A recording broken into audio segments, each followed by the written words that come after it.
But you can't remove books from an elite university because you don't like what's in the books. So, normally you send so for the last 4 years, I've been speaking every year to the incoming class of the Naval Academy. It's called Plebe Summer. So these are like the brightest kids in the country, future naval officers. So they're going to run submarines and fly F-16s and command aircraft carriers. Future presidents, future admirals, future heads of the CIA. And of course, I knew exactly what they were referring to because I had spent a lot of time thinking about what I was going to talk about.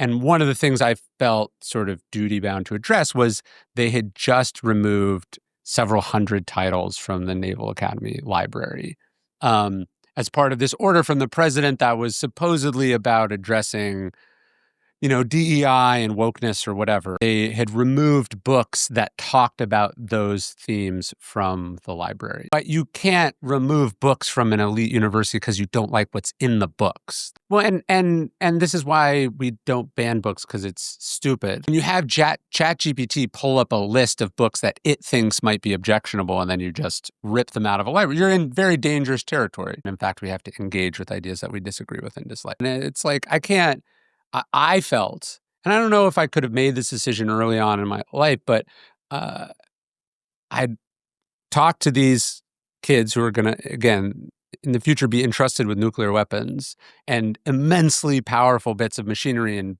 budgets of the billions and billions of dollars, that I can't give them a lecture about courage. I can't give them a lecture about discipline. I can't give them a lecture about ethics and doing the right thing.